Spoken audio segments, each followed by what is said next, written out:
What if the man you loved became the reason your entire world crumbled overnight? How deep does the fear run when society demands you hide the truth of your heart just to keep your dream job? Could one act of standing tall in who you are actually lift up every life around you in ways no one saw coming? Griffin Reynolds stood on the rain-slicked track at Lincoln High School in Seattle, whistle dangling from his neck as the morning bell echoed across the damp field. At 32, he still moved with the easy grace of the college sprinter he once was, his broad shoulders cutting through the Pacific Northwest mist like he owned it. The kids loved him. They called him Coach G, the guy who stayed late to run extra drills, the one who remembered every birthday and every scraped knee. But today felt different. Parents had started whispering after last week's assembly, where he'd spoken openly about mental health and being true to yourself. Nothing explicit, just honest words that hit too close for some. Isaiah Morales waited for him in the faculty lounge, 2 coffees in hand, his dark eyes warm with that quiet understanding only a partner of 3 years could offer. Isaiah taught art history across campus, the kind of man whose calm presence made chaos feel manageable. "Rough morning?" he asked, sliding the cup over. Griffin took it, their fingers brushing in the small gesture that still sent a spark through him even after all this time. "Just rumors," Griffin said, forcing a smile. "Mrs. Hargrove cornered me in the parking lot. Said I was pushing an agenda on her son." Isaiah's jaw tightened, but he kept his voice steady. "You're not pushing anything. You're coaching track and teaching life. That's what they pay you for." By lunch, the complaint had landed on Principal Daniel's desk. 3 parents, led by Mrs. Hargrove and Mr. Pastel, had filed formal letters accusing Griffin of inappropriate influence and promoting lifestyles that don't belong in a public school. The words stung like salt in a fresh cut. Griffin sat in the office, heart hammering, replaying every conversation he'd ever had with students. He'd never crossed a line. Never. Yet here he was, defending his existence.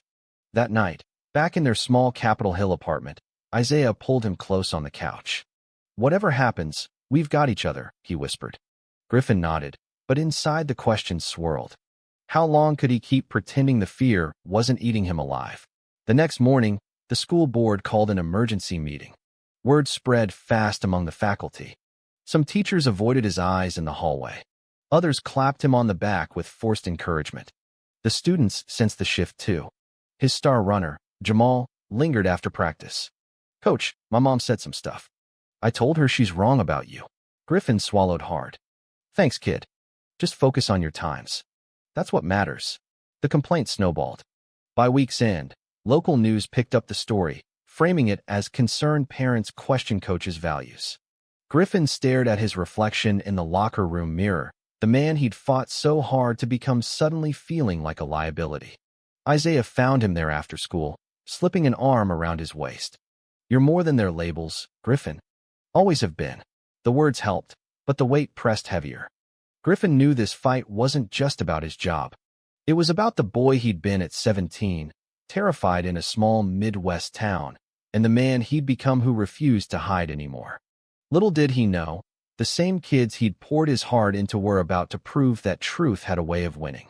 The school board hearing took place in the auditorium on a gray Thursday afternoon. Griffin sat at the long table in a crisp button-down, Isaiah in the front row offering silent strength with every steady glance. Parents filled the seats, some clutching printed emails, others murmuring about protecting our children. Principal Daniels called the meeting to order, and Mrs. Hargrove stood first. "Mr. Reynolds has crossed boundaries," she declared. "My son came home talking about acceptance like it's normal. This isn't what we pay taxes for." The room erupted in scattered applause. Griffin kept his face neutral, but his hands trembled under the table. When it was his turn, he spoke simply. "I coach kids to run faster, jump higher, and believe in themselves. If that's corruption, then every teacher here is guilty." Isaiah's eyes shone with pride from the audience. After the meeting, the board placed Griffin on paid administrative leave pending investigation. The news hit the team like a starting gun misfire. Practice that Friday felt hollow without him. Isaiah drove Griffin home through the drizzle, both men silent until they reached the apartment. "This is bullshit," Isaiah finally said, pouring whiskey they rarely touched. Griffin stared into his glass. What if they're right? What if my being gay makes me a distraction? Isaiah set his drink down hard. Stop. You are the best thing those kids have. And you're the best thing I have. That night they talked until dawn, peeling back layers Griffin had buried for years. The father who'd stopped calling after Griffin came out in college. The high school coach who'd looked the other way when teammates bullied him. Isaiah shared his own scars from a conservative Cuban family that still sent holiday cards addressed only to him. We don't get to choose the world, Isaiah said, but we choose how we walk through it together. Monday brought unexpected visitors to the track. A group of seniors showed up anyway, running laps on their own. Jamal led them, shouting times like Griffin had taught. Word reached Griffin via text. They're still training, coach. For you. Something shifted in his chest. He drove to the field after dark, watching from the bleachers as shadows moved under the stadium lights. Isaiah joined him, slipping a hand into his. See? Your influence isn't corruption. It's legacy. Griffin leaned into the touch, the first real comfort in days. But the board's decision loomed. A second hearing was scheduled. Meanwhile, back at school, the track team quietly improved. Personal records fell. Grades rose. Teachers noticed students showing up more focused, less anxious. No one connected it yet to the absent coach. Griffin spent the leave writing lesson plans he might never use, while Isaiah cooked meals and reminded him daily that love wasn't a weakness. One evening, Griffin's estranged father called from Indiana. Heard about the trouble. You always did stir things up. The conversation ended abruptly, leaving Griffin staring at the phone. Isaiah wrapped him in a hug from behind. Family isn't always blood, he murmured. Sometimes it's the man who chooses to stay. Griffin turned, kissing him softly, the kind of kiss that said thank you without words. The crisis was far from over, but in that moment, the foundation of their bond felt unbreakable. The students, however, were just getting started. 2 weeks into the leave, the track team entered the regional qualifiers without their coach. Griffin watched the live stream from the apartment, Isaiah beside him with popcorn neither of them ate. Jamal crossed the finish line first in the 400-meter, shattering the school record by nearly 2 seconds. The other athletes followed with personal bests across events. Commentators on the feed marveled at the sudden surge. Griffin sat stunned. That's not possible. Not without structured training. Isaiah smiled. They trained themselves. Because you taught them how. The next day, emails flooded Griffin's inbox. Parents who hadn't complained now praised the results. Even Mrs. Hargrove's son texted, Coach, we miss you. Mom's starting to see it. Griffin didn't know whether to laugh or cry. Isaiah suggested a low-key date night to celebrate the small win. They drove to a quiet Italian place downtown, the kind with checkered tablecloths and candles that flickered like hope. Over pasta, Isaiah opened up about his own fears.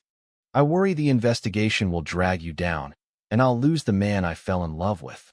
Griffin reached across the table. You won't. This fight is showing me what matters. Us. The kids. Being real. Their conversation stretched late, weaving through dreams of adopting someday, traveling to places where being gay didn't need defending. Back home, they fell asleep tangled together, the first peaceful night in weeks. The second hearing arrived with new evidence. Anonymous letters from students detailing how Griffin's mentorship had helped them through bullying, depression, and academic slumps. One girl wrote, Coach G never judged. He just listened and pushed me to be better. The board reviewed the improved team stats. Principal Daniels spoke in Griffin's defense. Results don't lie. Mrs. Hargrove shifted uncomfortably in her seat. When the board voted to reinstate Griffin with a formal apology for the rushed process, the room fell silent. Griffin stood, voice steady. Thank you. I just want to coach. Outside, Isaiah waited with open arms. You did it. But Griffin knew the real victory was still unfolding. Reinstated, Griffin returned to the field on a crisp spring morning. The entire team lined up, cheering as he blew the whistle. Practice that day crackled with energy. Jamal pulled him aside. We ran for you, coach. Every lap. Griffin felt the lump in his throat. That evening, he and Isaiah cooked together, laughing over spilled sauce, the weight of the complaint lifting like morning fog. Yet deeper conversations waited. Griffin finally called his father back, laying out years of hurt without anger. The older man listened, then said, "I was wrong, son. Proud of you." Small cracks in old walls began to mend. Isaiah watched from the kitchen, eyes shining. Their love, tested by fire, emerged stronger. The student's transformation, however, was about to stun everyone. State championships approached, and the Lincoln Lions track team dominated. Records tumbled weekly. Colleges sent scouts. Teachers reported higher GPAs across the board, crediting team spirit. No one could quite explain. Parents who once complained now attended meets, waving homemade signs. Mrs. Hargrove approached Griffin after a meet, voice shaky. "My son hasn't been this confident in years. I was wrong." "Thank you." Griffin accepted the apology with grace, but inside he credited the quiet influence of his own journey. Isaiah joined the celebration picnics, blending seamlessly as coach's friend, until the truth gently surfaced. No drama, just acceptance. One weekend, Griffin and Isaiah escaped to the Olympic Peninsula for a hike. Among towering evergreens, they talked about the future. "I almost lost everything," Griffin admitted. "But I gained clarity. Loving you openly is worth every risk." Isaiah stopped on the trail, turning to face him. "Same here. You've shown me strength isn't loud. It's steady." They shared a quiet moment against a mossy tree, the kind of connection that needed no words. Back in Seattle, family dinners began. Isaiah's parents visited from Miami, awkward at first, but warming as they saw the genuine bond. Griffin's father even flew in, meeting Isaiah over coffee. "You make my son happy," the old man said. Small miracles stacked. The team qualified for nationals. At the send-off assembly, students presented Griffin with a plaque, "Coach who believed." Isaiah stood backstage, filming the moment. That night, in bed, Griffin traced patterns on Isaiah's arm. "This whole mess started because I wouldn't hide who I am. Now look what happened." Isaiah kissed his forehead. The universe has funny timing. But tension lingered. A rival school's coach leaked old social media posts hinting at Griffin's relationship, reigniting whispers. Griffin faced it head-on in team meetings. "My personal life doesn't change how I coach. If anyone has an issue, talk to me." The kids responded with loyalty. Practices intensified. Bonds deepened. Isaiah's art students created a mural in the gym, runners breaking through chains labeled fear and judgment. The piece went viral locally. Parents who once protested now posed for photos beside it. Griffin watched the community shift, feeling the internal storm finally calm. His relationship with Isaiah evolved too, conversations turning from survival to dreams, maybe coaching at college level together someday. The achievements kept climbing, setting the stage for the ultimate confrontation. Nationals in Eugene, Oregon, brought the peak pressure. The Lions arrived as underdogs, but left as legends. Jamal won gold in the 400. The relay team shattered records. College offers poured in. Back home, the school held a victory parade. Parents lined the streets, many of them the same ones who had filed complaints months earlier. Mrs. Hargrove pulled Griffin aside at the reception. "I owe you an apology bigger than words. Your way of leading changed my boy." Mr. Patel nodded beside her. "We were blind. The results speak for themselves." Griffin accepted each handshake, but his eyes sought Isaiah in the crowd. That evening, the couple hosted a small gathering at their apartment.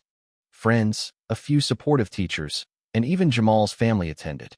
Isaiah grilled burgers on the tiny balcony, while Griffin recounted the low points with humor now. Laughter filled the room. Later, alone, Isaiah pulled Griffin onto the couch. "You faced it all and came out stronger. For us. For them." Griffin rested his head on Isaiah's shoulder. "Couldn't have without you." The conversation turned vulnerable. Griffin admitted lingering doubts about fatherhood someday.